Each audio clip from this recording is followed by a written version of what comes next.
Hello friends, आज मैं लाई हूँ आपके लिए वनीला क्लाउड केक की रेसिपी। इस केक को बनाने के लिए इसमें कौन सा सीक्रेट इंग्रेडिएंट डाला जाता है जिससे इस केक का कलर इवन रहता है, इसका टेस्ट कैसे अच्छा आता है, इसको किस तरह से बीट करते हैं, वो सभी मैंने अपनी इस वीडियो में बताया है। साथ ही ये केक मैंने ओवन में नहीं गैस पे बेक करा है, उसके बाद भी ये केक बहुत ही अच्छा कलर टेक्सचर का बना है। चलिए हम रेसिपी को शुरू करते हैं। केक को बनाने के लिए हम सबसे पहले लेंगे 90 ग्राम मैदा, 5 ग्राम कॉर्नफ्लोर। कॉर्नफ्लोर डालने से हमारे केक का जो टेक्सचर है वो बहुत अच्छा आएगा।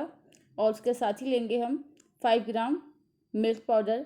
मिल्क पाउडर डालने से केक का जो टेस्ट है वो भी थोड़ा सा इंक्रीज़ होगा। तो ये दोनों चीज़ें हम इसमें ऐड कर देंगे और अच्छे से मिक्स कर देंगे। इसके बाद हम लेंगे बेकिंग पाउडर। तो बेकिंग पाउडर यहाँ पर इसमें 1 टीस्पून लेंगे और उसके साथ ही 1/4 टीस्पून बेकिंग सोडा वो भी इसमें ऐड कर देंगे। फ्रेंड्स, इस ड्राई इंग्रेडिएंट को अगर आप चाहो तो एक बार मिक्सी में चर्न कर सकते हो या फिर इसको आप एक स्पून से अच्छे से मिक्स कर लो। मिक्स करने से सारे जितने भी हमने इसमें इंग्रेडिएंट ऐड करे हैं वो अच्छे से मिक्स हो जाएंगे और हमारा केक जो होगा वो सही से बनेगा, उसमें कोई भी लम्स नहीं रह जाएंगे। अब आते हैं हम अपने सीक्रेट इंग्रेडिएंट की ओर। तो सबसे पहले लिया है मैंने दही। इसकी क्वांटिटी है 30 ग्राम और जो सीक्रेट इंग्रेडिएंट है इसकी क्वांटिटी है 3/4 टीस्पून। तो चलिए आपको दिखाती हूँ मैं कौन सा सीक्रेट इंग्रेडिएंट हम इसमें डालने वाले हैं। ये है कालो का लाइट कॉर्न सिरप। हमको यही इंग्रेडिएंट इसमें डालना है जिससे हमारे केक का जो कलर है वो इवन आएगा, चाहे टॉप से हो या बॉटम से हो। तो इसकी क्वांटिटी है यहाँ पर 3/4 टीस्पून। अगर आपके पास ये ना हो तो आप इसको स्किप कर सकते हो, कोई ज़रूरी नहीं है, बट इससे केक का जो कलर है वो मार्केट जैसा ही आएगा। इसको हम बहुत ही अच्छे से अपने कर्ड में मिक्स कर लेंगे। इस तरह से मिक्स करने से कॉन्सेप्ट हमारे केक के बैटर में अच्छी तरह से मिक्स हो जाएगा।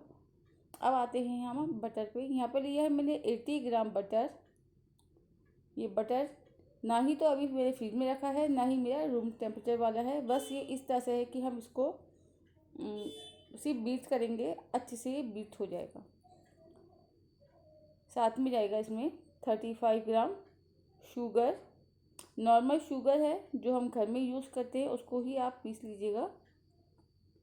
पहले इन दोनों को अच्छे से मिक्स कर रही हूँ, उसके बाद मैं इसको हैंड बीटर से मीडियम स्पीड पे फ्लफ़ी होने तक बीट करूँगी। इसका जो कलर है वो पेल कलर से वाइट कलर हो जाएगा, तब तक मुझे इसको बीट करना है। तो अभी इसका कलर है वो अभी येलो है, मैं इसको अभी और बीट करने वाली हूँ। आपको इस तरह से मशीन को रोक रख के ही इसको बीट करना है ताकि ये पूरा अच्छी तरह से मिक्स हो जाएगा और अच्छी तरह से बीट भी हो जाएगा। एक बार फिर से मैं इसको बीट कर रही हूँ। मैंने यहाँ पे 2 से 3 मिनट तक लिए इसको अच्छे से बीट किया है और इसका कलर आप दे सकते हो, अब ये वाइट हो गया है। तो हमें इसी तरह का ही कलर चाहिए। अब लिया है मैंने कंडेंस मिल्क 90 ग्राम।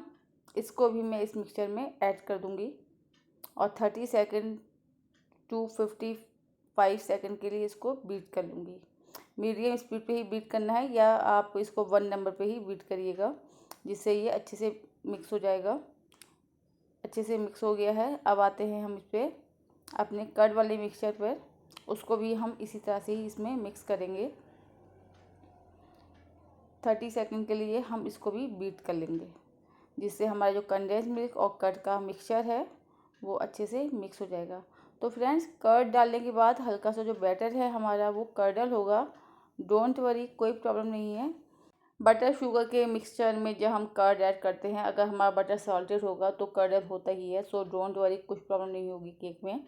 यहाँ पर मैंने ड्राई इंग्रेडिएंट हाफ ऐड कर दिया है। इसके साथ ही लिया है मैंने 50 ग्राम मिल्क पता नहीं ये सीन शूट करते वक्त जब भी मैंने ड्राई इंग्रेडिएंट ऐड करा तो वो सीन शूट नहीं हो पाया, उसके लिए आई एम सो सॉरी। यहाँ पर मैंने इसको मिक्स कर लिया है। अब जितना मेरे पास ड्राई इंग्रेडिएंट रह गया था वही मैंने इसमें डाल दिया है और साथ में मैंने मिल्क भी इसमें सब कुछ ऐड कर दिया है। अगर फ्रेंड्स यहाँ पर केक का बैटर बनाने के बाद अगर आपकी कंसिस्टेंसी जैसी मैं दिखा रही हूँ वैसी ना हो तो आप इसमें थोड़ा सा मिल्क और ऐड कर लीजिएगा, कोई प्रॉब्लम नहीं है। बस बैटर की कंसिस्टेंसी जिस तरह से वीडियो में दिखाई गई है उसी तरह की ही बनाइएगा। अब मैं यहाँ पर इसको 1 मिनट के लिए बहुत ही लो स्पीड पे इसको अच्छे से मिक्स कर लूँगी, जिससे हमारा बैटर इवनली मिक्स हो जाएगा। कोई भी ड्राई इंग्रेडिएंट होगा वो बैट में अच्छे से मिक्स हो जाएगा। बैटर हमारा रेडी है। अब मैं इसको एक बार स्पैचुला से कट एंड फोल्ड मेथड से इसको मिक्स करूँगी ताकि कोई भी एयर, कोई भी लम्प्स अगर बैटर में हो तो वो रिमूव हो जाएगा। फ्रेंड्स, ये जो मैंने यहाँ पर आपको जो रेसिपी जो मैं बता रही हूँ ये रेसिपी 5/3 इंच के टिन में सेट हो जाएगी। अगर आपको हाइटेड थोड़े से पीस चाहिए, बट मैंने आज जो केक का बैटर है ये मैंने 6/6 इंच के टिन में डाल रही हूँ। और फ्रेंड्स, यहाँ पर जब मैं ये बैटर डाली थी तभी हमारी जो लाइट थी वो कट हो गई थी। मैंने 10 मिनट्स के लिए वेट भी किया, लाइट जब नहीं आई तो मैंने इसको गैस पे बेक किया है। गैस पर बेक करने के बाद भी केक बहुत ही अच्छा बना है, बहुत ही अच्छा टेस्ट आया है, बहुत ही सॉफ्ट एंड मॉइस्ट बना है। अगर आप इस केक को रेसिपी डबल करते हो तो आप 7 इंच का या 6/3 हाइट में 6/3 इंच का टिन भी यूज़ कर सकते हो। तो चलिए इसको मैं बेक करने के बाद दिखाती हूँ आपको। ये देखिए हमारा केक बेक हो गया है, कितना अच्छा कलर आया है इसमें, बहुत ही सॉफ्ट है। अब आते हैं इसकी पैकिंग के ऊपर। तो सबसे पहले जब हम इस केक को ओवन से बाहर निकालेंगे, ओवन में बेक करने के लिए इसको आपको 170 का टेम्परेचर पे 25 मिनट्स लगेंगे। इसके साथ ही 10 मिनट्स के लिए मैंने इस केक को कूलिंग रैक पर ठंडा कर लिया है। अब आते हैं इसकी पैकिंग पे।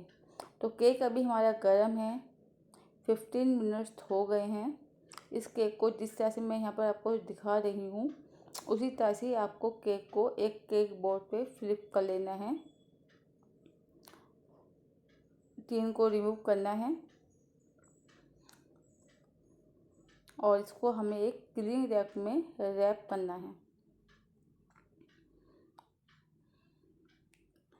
क्लीन रैप में जब हम इसको रैप करेंगे तो ये केक हमारा जो है बहुत ही सॉफ्ट हो जाएगा। अभी यहाँ पर ये केक जो है हमारा गर्म है।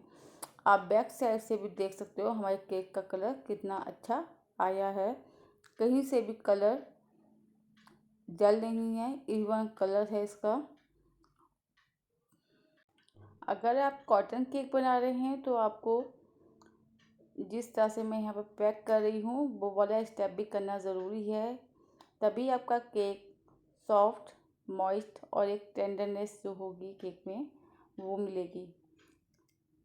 अभी मैंने यहाँ पर क्लीन रैप को लेकर पूरा इस तरह से ओपन कर लिया है। अब मैं केक को लेकर इसके ऊपर रखकर इसको पैक कर दूँगी। केक हमारा अभी गर्म है, ठंडा नहीं हुआ है। ऐसी कंडीशन में इसको 1 आवर के लिए रूम टेम्परेचर पर ही रखना है। फ्रेंड्स, मैंने पहले भी बता दिया है कि अगर आपको केक की हाइट अच्छी चाहिए तो आप 6 इंच का टिन जिसकी हाइट 3 इंच की हो, इसी रेसिपी को आप डबल करके भी बना सकते हो।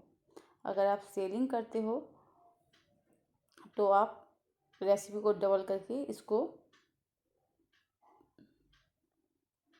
बना लीजिएगा, केक बहुत ही अच्छा बनेगा। अब इस केक को मैंने 1 आवर के लिए रख दिया है। 1 आवर के बाद इस केक को हम ओपन करेंगे। केक को ओपन कर लिया है। अभी देखिए मैं पहले इसके साइड से ट्रिम करूँगी।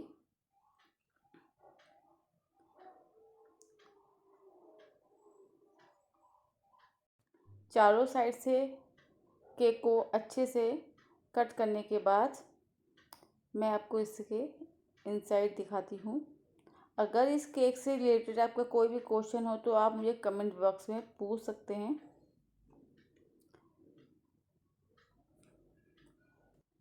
केक को साइड से ट्रिम कर लिया है। चलिए आते हैं इसकी सेंटर कटिंग के ऊपर। तो आपको जिस तरह से भी इसको पीस कट करने हैं आप उसी तरह से इसके पीस कट कर सकते हैं।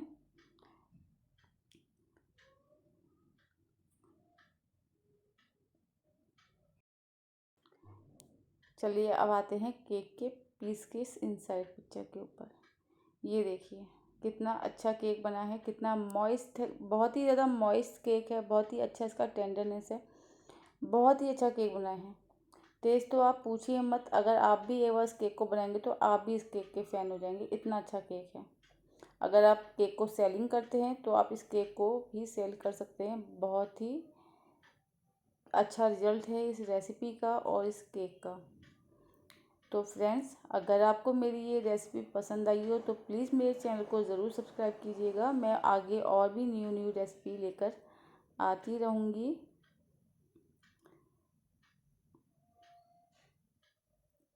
तो फिर मिलती हूँ मैं आपसे एक न्यू वीडियो के साथ। तब तक के लिए बाय बाय।